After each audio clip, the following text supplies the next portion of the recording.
Esta era la primera clase de genética y la voy a decir para que haya una explicación. La genética yo la divido en dos, genética cuantitativa y genética cualitativa.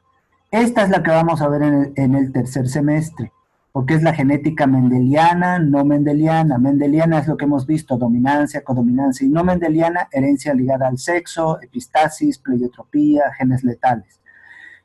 Se llama también moderna porque se manipula los genes, por eso vamos a ver qué son los transgénicos. Y vemos también los cromosomas, por eso es la citogenética. Utiliza técnicas de laboratorio. La que vamos a ver en quinto semestre se llama mejoramiento genético animal y es genética cuantitativa o de poblaciones y utiliza matemáticas y computación. Ahora, ahora que ya se puede saber gran cantidad de genes, también utiliza computación, así que la computación está en todo lado, ¿okay? Pero esta es la gran división, cualitativa y cuantitativa. Cualitativa porque aquí vemos el color, cuernos, color de ojos, ¿no ve? En cambio aquí vemos peso, peso al nacer, peso al destete, peso al año, cantidad de carne que gana, entonces esa es la diferencia. ¿Qué es lo que estamos viendo en la genética clásica? Miren, las leyes de Mendel, la aplicación de las leyes, la interacción génica simple, que son 7, ¿verdad? Dominancia, codominancia, alelos letales, alelos múltiples, epistasis, pleiotropía y ligada al sexo. Teoría cromosómica, hemos visto los cromosomas, lo bueno que son pocos genes involucrados y se llama clásica. ¿Qué vemos? Leyes de Mendel, la simbología mendeliana, los cruces, ya hemos visto, monohíbrido, dihíbrido, el retrocruce de prueba, y todo esto, dominancia, recesividad, codominancia, alelos múltiples, eso hemos visto en genética mendeliana. Y en no mendeliana hemos visto la herencia ligada al sexo, epistasis y pleiotropía, que también ya lo he explicado, y que posiblemente vamos a tener que explicar un poquito más epistasis en especial.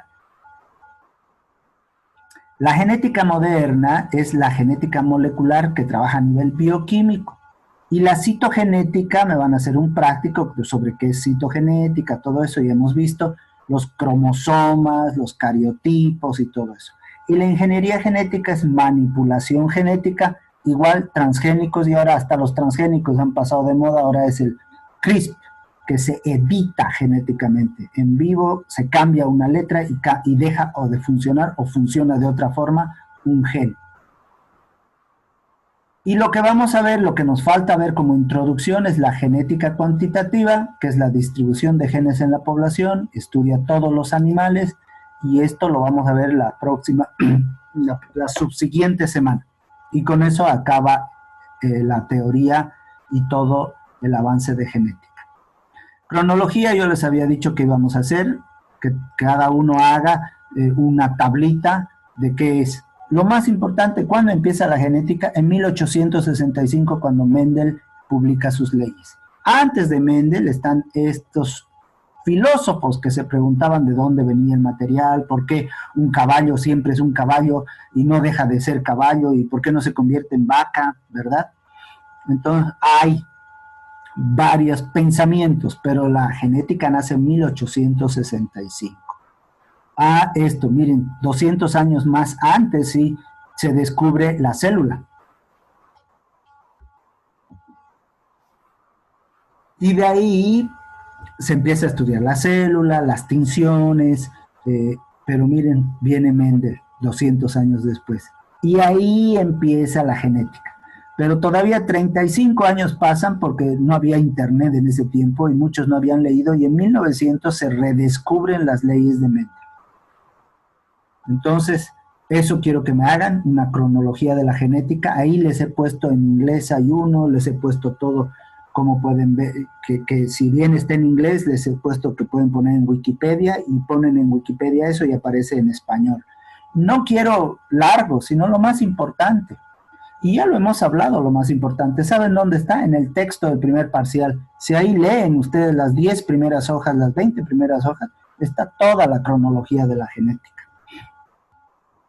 Luego, quiero que me hagan el práctico 3 va a ser esto, palabras claves. Para eso les he puesto esta página, que ya no es esta, ya es otra, ha cambiado un poquito, pero ya la he encontrado y pueden entrar directamente y ahí les dice los conceptos, qué es alelo, esto es lo mínimo que tienen que saber, qué son genes, qué es alelo, qué es locus, qué es fenotipo y genotipo, qué es proporción fenotípica y genotípica, qué es homocigoto, qué es heterocigoto. Esto es todo. Si las preguntas del segundo periodo es, dígame la proporción fenotípica y genotípica del siguiente cruzamiento. Otros conceptos clave, generación paternal, P mayúscula. Los hijos de esa primera generación son la primera filial, F1. Los hijos de la segunda generación son F2, F3, F4. Hay que saber qué son genes dominantes, recesivos, esto que hemos practicado 30 veces, cruce monohíbrido. Luego hemos visto, a ver, quieren entrar, los cruces dihíbridos, los trihíbridos nos falta, como hay tiempo vamos a ver también, no hay problema, pero casi yo no pregunto de trihíbridos porque es muy largo, pero mono y di sí. El tablero de Punnett hemos visto y probabilidades vamos a ver el lunes. Entonces, ese glosario lo ven aquí, no en este, sino el que ya está en la página, que ha cambiado un poco. Y es casi igual que este, por ejemplo, les dije en orden alfabético cuáles son. Yo quiero ver cuál de aquí, alelo. Hacen un clic en alelo y les va a decir la definición. Una de las formas variantes de un gen en un locus, un marcador. ¿No ven? Si quiere escuchar la explicación, si quiere ver la ilustración, si quiere ver la completa, la explicación, que no es muy larga también. Si quiere ver la ilustración, aunque no es esta la mejor ilustración para alelos, porque esto es herencia ligada al sexo, XX, XX y XY. ADN, ¿qué es el ADN? Una explicación. De hecho, hay un práctico que les digo, descríbame la estructura del ADN. Esta es la estructura del ADN, es una doble hélice que les voy a mostrar también. Vamos a hacer otra, hay tiempo. Este video me faltaba, por eso yo estoy. Ve cariotipo, ahí hay cariotipo, y ahí ven. Lea la definición completa de cariotipo, qué es cromosoma, lea la descripción cromosoma. Esto entonces me van a hacer, ¿no veo? Sus términos. Entonces el práctico 1 creo que es la célula, el práctico 13 es este que estoy diciendo, que es de los términos genéticos. Y el otro práctico es de la evolución de la genética. El otro es reproducción celular, que ya lo han visto en histología y embriología. Y les digo yo, dígame qué es la célula. Es que tenemos que saber qué es la célula, jóvenes. ¿Y qué es un lisosoma? ¿Qué es una vacuola? ¿Qué es un retículo endoplasmático liso, rugoso, un ribosoma? Tenemos que saber. Por lo tanto, les digo, dígame qué es la célula y esquematíceme, no dibuje, pero me va a pegar un dibujo y me va a explicar, mira, aquí está la mitocondria, aquí están los centriolos, aquí está el retículo endoplasmático liso, aquí está el rugoso, aquí está la vacuola, aquí está el lisosoma, y para qué sirve cada uno. Yo voy a preguntar en el examen, jóvenes, ¿para qué sirve una vacuola? ¿Para qué sirve una mitocondria? ¿Qué es el retículo endoplasmático liso? ¿Cuál es la diferencia el retículo endoplasmático? Porque somos veterinarios, tenemos que saber cómo funciona una célula. Y aquí está, ¿ve? ¿Para qué sirve la membrana? ¿Para qué sirve la mitocondria? ¿Para qué sirve la vacuola? ¿Para qué sirve el lisosoma? ¿Para qué sirve el aparato de Golgi? ¿Está bien? Si a una célula le pongo flagelos o le pongo cola, ya es un unicelular, un organismo unicelular, una bacteria, ¿verdad? Que puede tener lo mismo, pero tiene además un flagelo o cilios y tiene movimiento. Para su práctico, yo quiero que usted me diga las funciones de cada uno de sus organelos. Vacuola, ¿para qué sirve? Lisosoma, ¿para qué sirve? Y ponga un esquema de una célula animal, una vegetal. ¿Y cuál es la diferencia entre la célula animal y vegetal? Tienen que saber. ¿Está bien? ¿Saben qué? En esos términos genéticos, está esto, por ejemplo, esto es sacado de ahí, lisosoma. Exactamente me dice los lisosomas, una estructura. Miren la definición exacta del lisosoma. Prácticamente es el estómago. Aquí está, estómago de una célula. Tienen enzimas. ¿Y qué es lo que hacen los lisosomas? Ustedes tienen que saber y estudiarlo, ya lo saben. Por lo tanto, tenemos, dentro de los organelos tenemos la membrana celular, la pared celular, el núcleo y y en el citoplasma todo esto, y quiero saber para qué sirve cada uno. ¿Está bien? ¿Para qué sirve cada uno? Y por último, la reproducción celular. Tenemos la mitosis y la meiosis. La mitosis es aquella célula que se divide, una da a dos hijas y tiene la profase, la metafase, la anafase y telofase. Y aquí está la mitosis. Yo también se los he puesto con un video en YouTube. De una célula se convierten en dos células exactamente iguales. Y eso tiene la profase, la metafase, la anafase y la telofase. Y miren aquí cómo en la profase primero los centriolos se dividen, se compacta el material genético a los cromosomas, se unen al uso cromático en la profase tardía, en la metafase están perfectamente unidos en la parte ecuatorial, luego se dividen y del uso cromático jala hacia un lado y hacia otro lado la mitad del material genético, y en la telofase empieza a difundirse, a dividirse de nuevo los cromosomas, y la célula se divide y tenemos dos células hijas. ¿No ven? Entonces me voy a explicar. Y la otra es la meiosis, que es la formación del óvulo y del espermatozoide, que esta sí es diferente porque tiene dos divisiones, ¿no ve?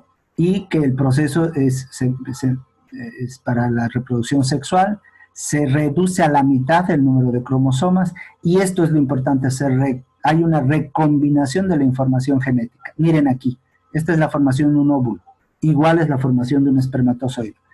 Tengo el X de mi papá y el X de mi mamá, pero cuando voy a formar un óvulo, el X de mi papá se junta con toda la parte porque yo soy la mitad de mi papá y la mitad de mi mamá, pero cuando voy a sacar un gameto, la mitad de los genes de mi papá con la mitad de mis genes de mi mamá se juntan y de ahí se entremezclan, que se forma un quiasma, se llama un quiasma, y luego se separan nuevamente, pero ya no es este XP ni este XM, es un nuevo cromosoma con material genético, que en teoría debería ser 50 de mi papá y 50 de mi mamá, pero puede ser 80 de mi papá y 20 de mi mamá, o al revés, 20 de mi papá y 80 de mi mamá, 70, 30, 60, 40, 90, 10 puede haber, o sea que puede haber alguno que sea exactamente igual que el de mi papá o el de mi mamá.